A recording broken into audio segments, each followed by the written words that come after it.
But the younger generation today don't understand what is POJK, what is China occupied Tibet and all of that. What is the current scenario, sir, of the situation there right now?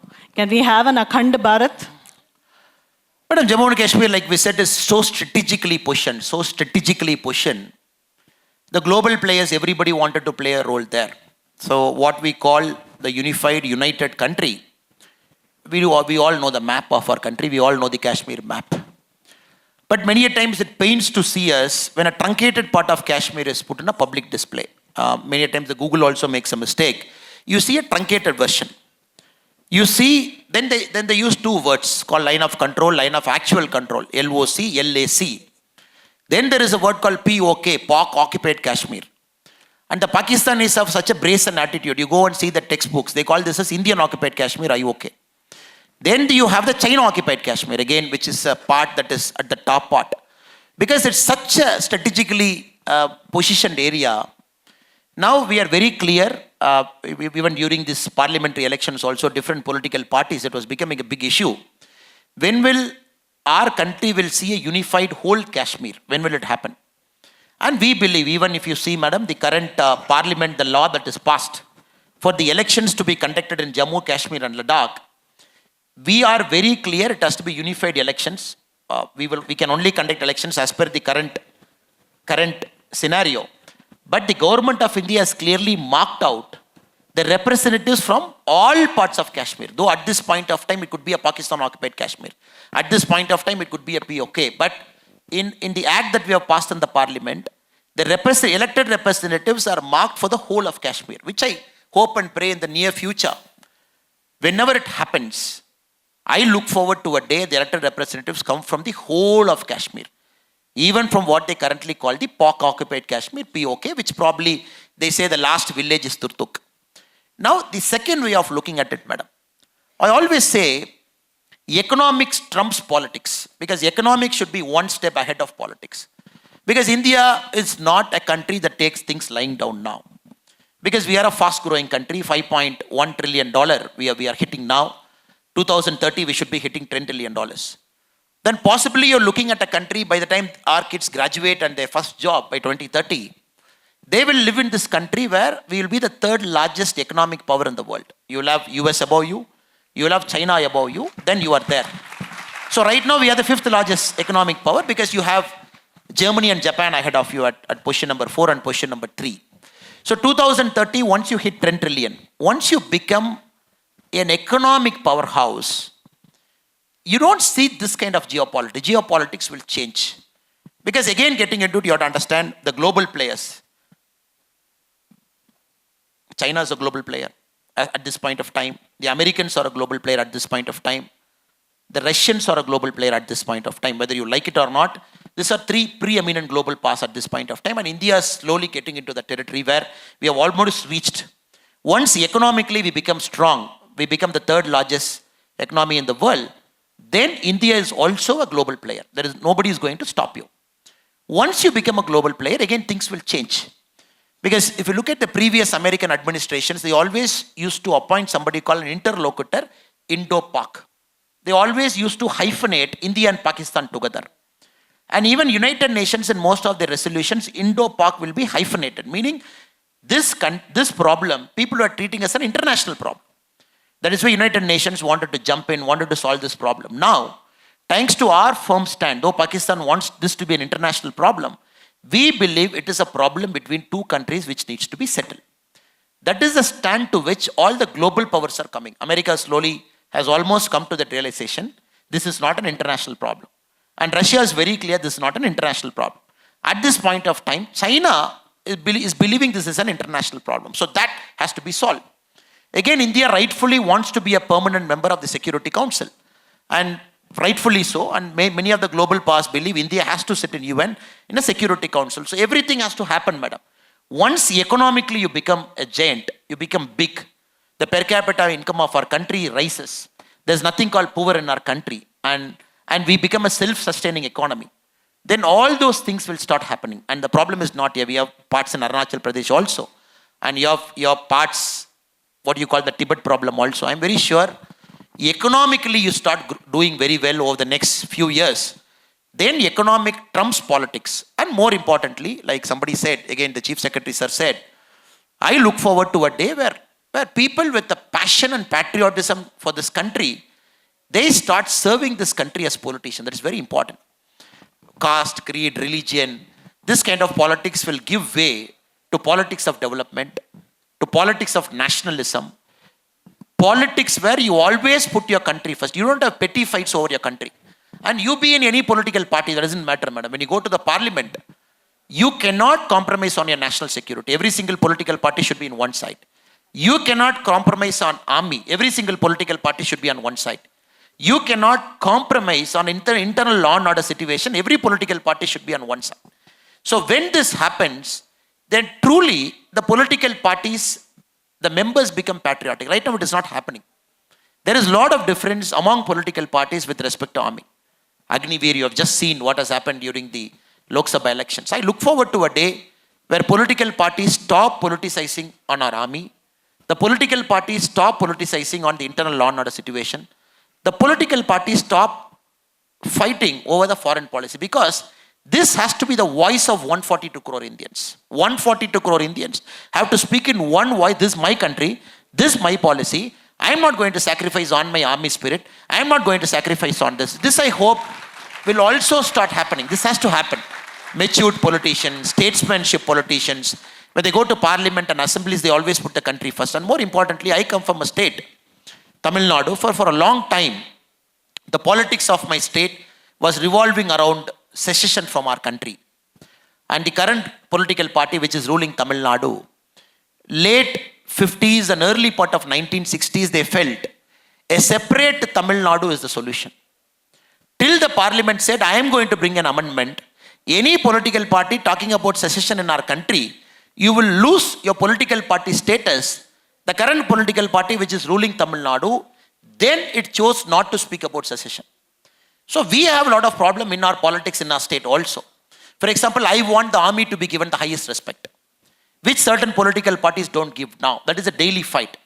And we believe when an army soldier lays down his life for the country, every state should compete who takes care of their family better. If one state says, I am going to give 1 crore, money actually doesn't matter.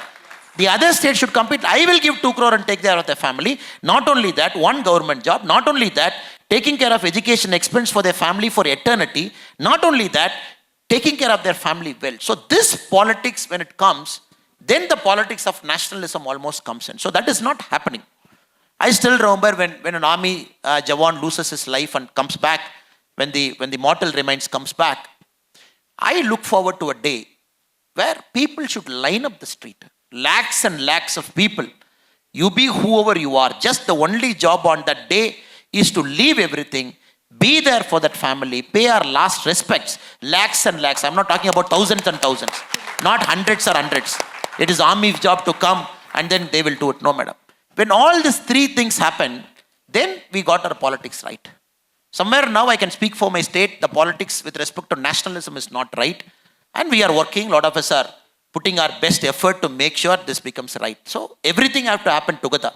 Though it is a very complex, but one solution cannot give you, madam. When you talk about POK, when you talk about this, economics have to come. You should have responsible politicians in the parliament. The politics of a state should have a national character. When together we do this, then we will not have terms like POK. We will not terms like India, Pak, hyphenation. So I'm sure maybe 10, 15, 20 years from now, we are slowly moving towards the territory. It should happen, it will happen. Wonderful. So sir says it's country first and nationalism. So based on that, I would really like to know, how should we inculcate nationalism in all the young generation today? What procedures have to be taken? Where should it start from? There is this very famous quote I read when I was a young kid like them. It says, at 20, you are an idealist. At 40, if you are still an idealist, you are a fool. Because the ways of life change a person from their idealism. And these guys right now, the kids who are sitting here, are extremely idealist. There's no doubt. Not even 1% here, you cannot say that he doesn't have idealism at heart. And every single kid who's sitting inside this hall, everybody is patriotic. There's not even a 1% doubt somebody is not patriotic. And every single kid who's sitting inside this thing right now, they put their country first. Not even a doubt. But the problem is, they'll be leaving this campus in about 6 months, 1 year's time. They'll be seeing the real world. That is where the problem comes. And this kid should always have that confidence that taxpayers' money is wisely utilized. That is number one. You cannot have a situation in our country that honest person, I pay my tax. Somebody doesn't pay my tax. The law is very slow to catch them up. So these are the things they will see. The first day the auditors will come. Somebody will be big in their life 10 years from now. The auditors will come and say, can I talk about tax exemption? And moment we are earning okay, we can take care of our family, we can take care of our kids' education. I don't think what is tax exemption. You are paying it for the country. And the country needs to put roads and country needs to pay for the armed forces, take care of them. Even if you're a 100 crore guy, you're earning so much, the auditor will earn a money from you just by talking about tax exemption. A country shouldn't talk about tax exemption once you are reasonably okay. Once you're able to take care of your family. I think they'll be seeing that. And after a point of time, they'll be seeing corruption in their lives. Then the question they'll be asking is, I am giving so much to my country. Is my country giving back anything to me? Moment that questions come, we are in a dangerous territory. I am giving so much to my country. So all of us, we pay a sacrifice, madam. It is not that every single person, they give something to that country.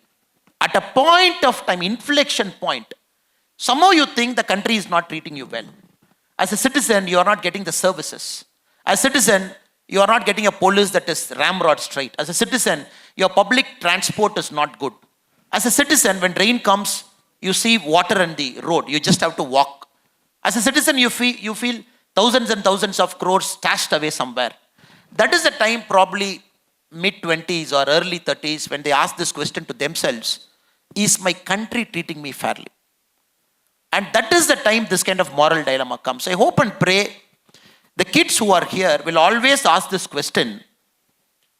I will never ask what the country is going to give to me. I will always ask what am I going to give to this country. Because you cannot have this question ulta. Because you ask this question reverse. Because the country will always have some bad individuals. And nowadays in TV, the bad individuals get shown more than good individuals. No TV camera has got time to visit all the 4 Naris sitting here and do a follow-up story. After 25 years, how is their family? I don't see any TV channel doing it. That is a story for me. That is a positive story for me. Going and talking to those mothers, doing a story now, asking, how are your children doing? Are they okay? Do you have any problems still? Do you think the government has to do more for you? Everything is great. Everything is okay. So that story will not come. You switch on the TV from morning till night, it is all bad news, more bad news, and amplified bad news, fake news. And that somebody fighting here. This politician said something about them, the other person will respond. So this kind of stories will never make a great nation. The current stories that is shown in our Indian television from morning till night, this is not going to build a great nation because you show a handful of bad guys. 99.99% of this country is made up of good people. Honest taxi drivers. Even a Uber, Swiggy guy who honestly earns money by traveling in this and giving my food. A honest watchman who stands outside CMR and does his duty for 12,000 rupees. I'm talking of honest people. But somehow in the visuals, these honest people don't come into my eyesight. So that is a problem our kids will go through. 28 and upper 30s. They will see this bad news getting amplified. So even that time, they should ask the question to themselves, I don't care what the country is giving to me. What am I giving to this country?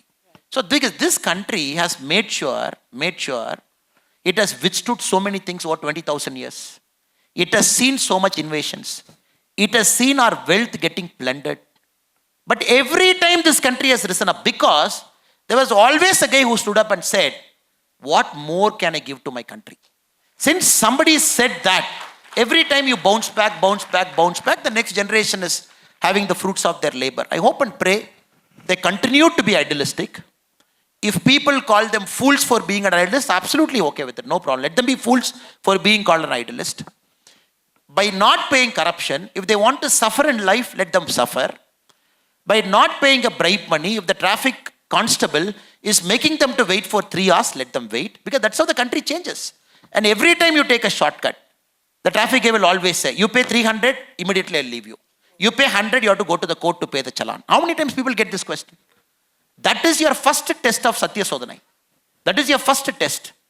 The moment you pass the test, nobody can take this country back. The first test is, do you want to pay 300 instantly, or do you want to pay 100 rupees in court? Knowing fully well, our citizens should say, okay, I'll pay 100. Sorry, I made a mistake. I didn't see the no parking. I didn't see left turn. I didn't see this. Then they go to a court, wait in the court. Their name will get called at 2:30.